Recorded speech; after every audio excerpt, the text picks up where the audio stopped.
So hello guys, नमस्कार। कैसे हैं आप सभी? आई होप कि आप सभी अच्छे होंगे। आज इस टॉपिक पे हम बात करने वाले हैं, वो इंडिया में सबसे एक बड़ा ही हॉट मुद्दा बना हुआ है, उस पे हम बात करने वाले हैं। वो है अरावली। अरावली को लेके राजस्थान से लेके हरियाणा, हरियाणा से लेके नई दिल्ली तक कई जगहों पे लगातार लोग प्रदर्शन कर रहे हैं। सेव अरावली, सेव अरावली, अरावली बचाओ, इस तरीके के नारे लगाए जा रहे हैं। तो आखिर क्या हुआ? सरकार से लेके सुप्रीम कोर्ट से लेके बाकी सारी चीजें, मेन जो विवाद है वो कहाँ पे है? आइए थोड़ा सा इसको समझने का हम लोग प्रयास करते हैं। जबकि इस मुद्दे पर हम बात कर रहे हैं, तो इस मुद्दे पे हमें एक हिंदी साहित्य के महान कवि अदम गोंडवी साहब की दो पंक्तियां याद आती हैं। एक गांव का मौसम गुलाबी है, लेकिन ये आंकड़े झूठे हैं, क्योंकि ये बातें किताबी है। तो यही कुछ हो रहा है अरावली को लेके। अरावली वाले केस में भी यही सारी चीजें चल रही हैं। तो अरावली जो है वो दुनिया की सबसे पुरानी पर्वत श्रृंखलाओं में से एक है। लगभग ये 700 किलोमीटर तक फैली हुई है। राजस्थान से लेकर हरियाणा, हरियाणा से लेकर नई दिल्ली तक ये फैली हुई है। तो अलग अलग स्टेट्स में होने के कारण अलग अलग राज्यों ने अपने अपने रूल के अकॉर्डिंग, अपने अपने गवर्नमेंट के अकॉर्डिंग वहां पे खनन करने की, मतलब डेवलपमेंट के लिए अलग अलग अथॉरिटी बनाई हुई थी, जिसकी वजह से अलग अलग तरीके से, अलग अलग नियम से वहां पे खनन किए जा रहे थे। इस सुप्रीम कोर्ट ने भारत सरकार से ये मांग की थी कि आप एक क्राइटेरिया या पैरामीटर आप तय कीजिए अरावली पर्वत को लेके, क्योंकि जितने भी प्राकृतिक संसाधन होते हैं उनके संरक्षण के लिए भारत सरकार कुछ ना कुछ एक पैरामीटर तय करती है कि हम उनका संरक्षण कैसे कर सकते हैं। भारत सरकार ने सुप्रीम कोर्ट में ये बताया कि 100 मीटर से जो ऊंची पहाड़ियां हैं या 100 मीटर की जो पहाड़ियां हैं उनको ही अरावली की मान्यता दी जाएगी। बाकी उनसे जो छोटी पहाड़ियां हैं, इससे ये कानून बनने के बाद या अगर ये सुप्रीम कोर्ट इसको एग्री करता है, तो इसके बाद जो 100 मीटर से नीचे वाली जो पहाड़ियां होंगी उनको अरावली के संरक्षण से बाहर कर दिया जाएगा। इट मीन्स कि वहां पे माइनिंग या बाकी सारी चीजें वहां पे इजिली कर सकते हैं। सबसे जो मेन मुद्दा यहाँ पे है कि वो पैरामीटर जो हमने तय किया है, वो जो हाइट हम नापेंगे वो कहां से नापेंगे? जनरली जो पूरी दुनिया में है, पूरी दुनिया में अगर हम किसी भी प्राकृतिक चीज की अगर हाइट नापते हैं ना, जैसे तो वो सी लेवल से नापा जाता है, समुद्र तल से नापा जाता है। आपने भी कई जगह रेलवे स्टेशन पे खासकर आपने देखा होगा कि वहां पे रेलवे स्टेशन के वो जो बोर्ड लगा होता है, वहां पे लिखा होता है कि समुद्र तल से ऊंचाई इतना। बेसिकली हम समुद्र तल से ऊंचाई इसलिए नापते हैं क्योंकि पूरी दुनिया में पानी का जो लेवल होता है, समुद्र के पानी का लेवल, उसको ही हमने मतलब माना होता है, एक मानक मान लिया है कि वहीं से हम प्राकृतिक जितनी भी चीजें हैं उनकी हम हाइट नापेंगे।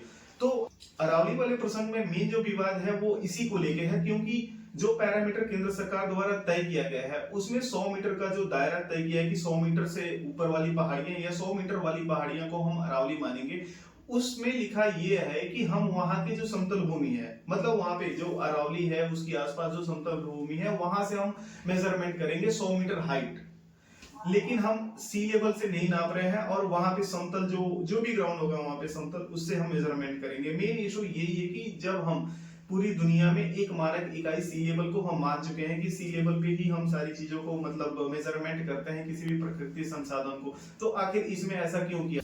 अब यहाँ पे मेन मुद्दा ये है कि अगर हम मेजरमेंट 100 मीटर का जो मेजरमेंट करना है हमें, अगर हम सी लेवल से ना करके वहां के धरातल से करते हैं, तो इसके हिसाब से जो अरावली है, जो बहुत काफी छोटी मोटी पहाड़ियों और मिली जुली पहाड़ियों की एक बहुत लंबी श्रृंखला है, तो उसमें कई ऐसी पहाड़ियां हैं जो उस क्राइटेरिया, उस पैरामीटर को फुलफिल नहीं कर पा रही हैं। तो फिर उनका संरक्षण कैसे होगा? फिर इट मींस कि अगर वो संरक्षण में नहीं होगी तो फिर उनमें माइनिंग होगी। इन्हीं सारी चीजों को लेके जो है वहां के जो लोकल लोग हैं, जो अरावली को बचाने की मुहिम चला रहे हैं, राजस्थान से लेकर हरियाणा के लोग, तो इसी चीज को लेके वो आगे आए हैं और इसी मुद्दे को वो आगे बढ़ा रहे हैं और सरकार तक रख रहे हैं कि नहीं।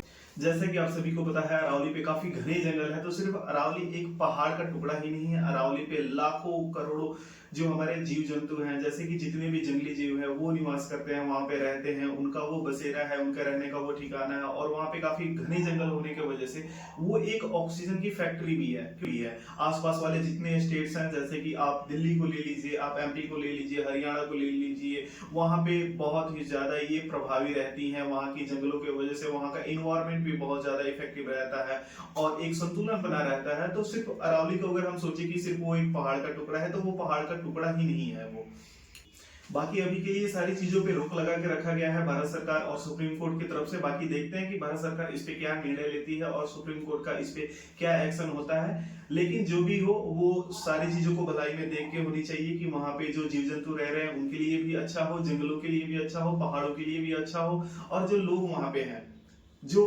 उस इलाके में लोग रह रहे हैं, उनके लिए भी एक अच्छा हो, मतलब भलाई हो, उनको भी कुछ इफेक्ट ना पड़े। बाकी देखते हैं कि केंद्र सरकार और सुप्रीम कोर्ट का इस पे क्या रवैया रहता है, क्या नतीजे निकलते हैं इस चीज को लेके। लेकिन नतीजे जो भी हो सबके भलाई के लिए होनी चाहिए, क्योंकि अगर आप विकास कर रहे हैं और डेवलपमेंट की बातें करते हैं तो हम डेवलपमेंट उस तरीके से नहीं कर सकते कि हम अपने प्रकृति से छेड़छाड़ करें। थोड़ा सा हम उनको संरक्षित रख के भी हम विकास का रास्ता चुन सकते हैं। तो देखते हैं आगे क्या होता है, क्या निर्णय ले जाती है सरकार और सुप्रीम कोर्ट के द्वारा। बाकी हम चाहेंगे कि आप अपनी राय भी जरूर दें। अभी के लिए फिलहाल इतना ही, फिर मिलते हैं कल आपसे किसी नए टॉपिक पे और फिर से बात करेंगे। तब तक के लिए आप खुश रहिए, मस्त रहिए, बाय।